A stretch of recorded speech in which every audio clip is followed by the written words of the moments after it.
Assalamu alaikum mi jodi chaîne yeti YouTube yeti Soflit Adjamat. En même temps c'est notre page Facebook. Ami qui a présenté l'émission votre frère Leyti Bodian. Voilà, ensemble plus tard, déjà avec Sanken mati la préparation yoti la campagne agricole. Yonomi Finkin na manilo boumeno dans lors de beaucoup d'émissions. Voilà ben parce qu'il faut mouwania. Après le Covid-19, que nous avons donné brom, impérativement qu'on a pouvoir point. Mais ouais, ça nécessite une préparation. Moi, que je sanken, nem que sanken et donc médiat de mati la préparation de la campagne agricole. Des mati qu'on a commandé. Mais de temps en temps, ou sur le nora, mati bukanek, man commande beaucoup ou une bonne campagne agricole. La campagne agricole, au sanken dio. Abe sundu mati ka libutak. Parce que tu as la parcelle, mais entre-temps, parcelle est sauf, et mais il faut mon libut. Et ce dont j'ai constaté, quand on regarde libutak, il y a plusieurs tas de remen. Bon, mati ou puis après, il y a des camo, mais c'est pas forcément la meilleure solution. Quand on regarde libuteur, man ku beten bo man balo la buri man wala di mofam fan participer di rencontrer mi diversité de matière organique man kam mo fam fam mu badel ende karesa bu nafa mo fam fam mu jakki bare kaya bene ko yabe halena nité kan kan be bu kan mo fam mu mo ne mu bad rencontrer bu mo matière organique fam kan mo fam mu jakki donc yonomi conseil to gonda kalibuteli mi ka mo sofam manku beten bo mambalo labori yonomi conseil oublé kané bare kanja ko trop manku remene de toutes les façons c'est pas un problème l'essentiel yonomi ou bat un champ yono manje au libut jak nous préparer la campagne agricole. Dans la préparation de la campagne agricole, les gens parlent beaucoup d'engrais. Bon, je ne suis pas trop c'est engrais. Je préfère que les gens apprennent avec genre une culture bio. Remite wala mi beure wala ñaaw tojaw ray kuli ke ngaro man ko juk water si bus man kan engrais yoli donc engrais bio yo bare pop il faut mo commenter man jaay certaines techniques. Je pense que le jour à venir puis un technicien ma micro amic du voilà beaucoup de canne composté parce que pour vous dire à peu près très rapidement l'expérience ni bad mi de composté ou canne kan sun ngar toile wu ufende ufumen nuro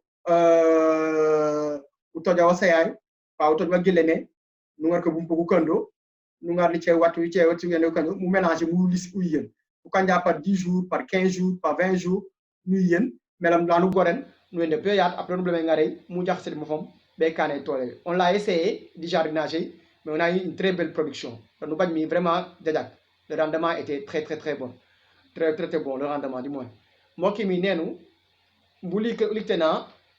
et wagne mais di culture bio jamu basé à trop culturel là et wagne là di les engrais encore que engrais chimique de synthèse surtout parce que engrais day collier nya engrais aw jikari mo fam jak de aw kané thinking do bay jak mais mo fam plus man may séné mo engrais mom le me tiengé engrais no donc ko bay nya engrais kan be kay encore et encore peut y avoir wati ou peut-être pas les moyens be ko continuer essayer mo fam ramo me tiengé pour mo ngolom seni rendement jak yonomi ou faire ya mu kana dan ko la jachère wanja thinking tu tipen be tité lanu wan nous avons des formules wanja fait autre bolut boulay nous changer mu kan ko kuy ainsi de suite roni fumé yonomi avenir était wagnon là mais les engrais comme kané peut-être ko ngone kan ko suda mati rok sofé mati ro fangé mais indi personnellement mon expérience yonomi engrais je suis un peu contre mais quand yo ba féré ba y a pas de problème mais quand ko konum engrais réor donc commencer ngar raw manje c'est bio raw manje ro tok tomi donc pour ajato anu ngon tulo be wagne sans pour autant nous préparer la semence. Préparation de les semences, c'est très important. Quand il y a couillac, par exemple, il faut nous solir les graines. Parce que les graines aussi, on peut mettre du diag be wagne mais aw manjut ba jang ko rek mi germination yi mati pom pourel aw waru kan des tests avant watering. Les tests bu nu kan, il y a deux façons. Soumi diap nu ngar ba kol wala ba kon le kukuy kono aw fume kuyak ban tanu bleme baje kukuy kono 100 nu ngar mouchoir yaje mu kando mu yajen yo nu goub jak au bout de quelques jours nu fitul u fitul ja ko juk sono butum bu si tumbulo kukuy kono butum ko tumbu mi sur 100 ou baja 80 be 90 ka tumbe ka ko tumbut pour manmati ku ya ko nyulu ko ten tamaray rendement yel ko panku jak mais kanja ko kamo e testé kila nu juk mati ku kono 20 koku tumbulo mi manmati lu jaten tamaray tu as plus de chance on gagne le même résultat. Donc regami vérification du taux de germination. Voilà. On a une technique on dit que tu mécanique to de kan ngeli ti ke tu bele nges kal ko kon nu luk mu ngar esanka bu fumen jakam ci lolo ci got mais quand sûr que tu surveiller kan protection yi jaké banjat ko jabe par rapport évolution liko a pour ngonu mati ku yow ku tumbul galap wala ku tumbul galap wala ku jak donc c'est test sana ko re momu so kana ko war ko tonkali tenego parce que agriculture londe agriculture wu taw manje e jay nga ka jande jay wañ mom be wañu mom non yobu niveau ci londe donc wan sono be kan avec kan des tests avec ka jikeri faut mu vérifier mu juk rona be kané jajak wala jakut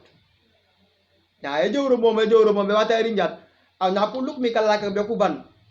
ou wañ presque 1 hectare nu luk yo burom pour l'autre jat avec kambu wala te kanyaro pour di kam sof kemo aw ngontu kan ci avec kambu yonomi il faut mu procéder à ces tests ni agriculture e wuj tanu be wagne e wuj tanu ble wagne pour e wagne ni science ran kulu mo ko science cenceng vérification cenceng kan des tests cenceng ka jegor londo elegen abe nga mureri aw mangi agriculture abe nga mureri e ko len sunu rie luk wala ko jola lo balo andari lo won sana rie nyaay luk rono mi agriculture ba jutri cey wala sana juke aw luk ni fa ndi ka jikara se ka ce njigite man mati pomay pom donc nya pom raw recherche nya ba ko lire nya bu dem pro nya ba Maroc bi ba bu kuluma kama Sénégal alu alu kale peli parce que c'est quand ngari siwo na rimi sum na likeluk na luk mi pour le pour nanum simit sosé o di furi pom yono mi ur bada ko le jake ur ja sum ja luk e kan jawanu bleka perte le kadi ni wono san mais luk ja man ni fano tan kani expérience yum ko yono mi bu kana kuliten dam ku koli ka tenter des expériences dam ku koli parce que londo e monibli me jole wana san juke mu kanu luk bon puis sankendri ci rumandiro pop bu kana kan erere kila juke juk mati Casamance bu kana kane kanan be kanafa e lukay kane kanan be kanafa e mi telu lo jando ko na goba ni so fati wal tonge wani parce que dama nga mi julo bem mat ka famira ka botorñe di melam matiwa aw be kop be juillet mbiki du tong elu wala wañ ro nafa e mi telu 2 fois mois de juin e ko be juillet be ya jaw tong wañi parce que todo mu kani préparation u ban nya ko bois parce que danger te ko bay ta yommi parce que mo fa mu ni faane maso mani fano nya mo suñ mo peru mo furi matière organique raw man raw kam mi war mi kan man muria moli mbaj sembe mo muy to galap maso nga ja muri mu bañ aw ko tunu lu graine yoli munu ke moli mo ka tardé mo be ka tardé kan kan ko tunu e bolé ci be furi sinan aw lu ko man ko pali kuri jaat bek be nyaay bolé e senki ragulo mi jupo du tey ba be furi ay bat ku mel ku go wal ku feji pour ngonu jawle tu ken bare semba won baje tu badjo maso mom kameno di mulu kem yono mi namanu blami ka botorak di mu melam parce que ñemi tawdi jakka do ko lio 3 mois ñaari wori jak monu blam ko botori mo sofam bala mo be kandi faano be ba ci sembe be ñak da jakaro mi de mi tanta marat mo fam aw la ring lo ring waña gala yo wor par rango rambe no la man fu bajaf for la fa man fu lite fu mo baji sembe yono mi ni mange mang rado ko mom mu wasorario nous sankena pour battre des émissions d'échange pour commencer à tourner des vidéos avec Kauman Djebkan Koti Casamance Kabadji Londo. Et au fur et à mesure, on va partager des informations.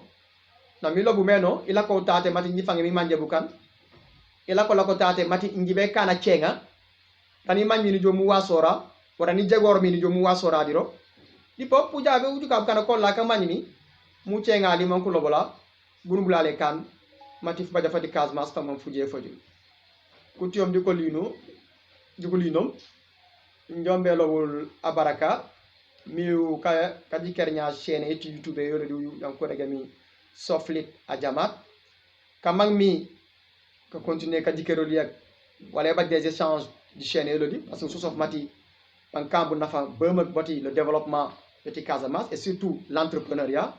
on la ko cliquer ta tan ko dugna s'abonner tan ko tigna nda yemnya mangu cliquer s'abonner et puis du coup partager le maximum ngol man gor kan ka jupoé mati Casamance la ne ngol ne jaw focul abaraka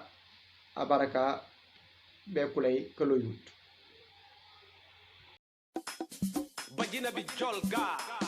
jolu jal kaza jolu juk kaza jolu jal kaza jolu juk kaza Casamance yo ya juk be juk banu juk wonu musu juk Casamance yo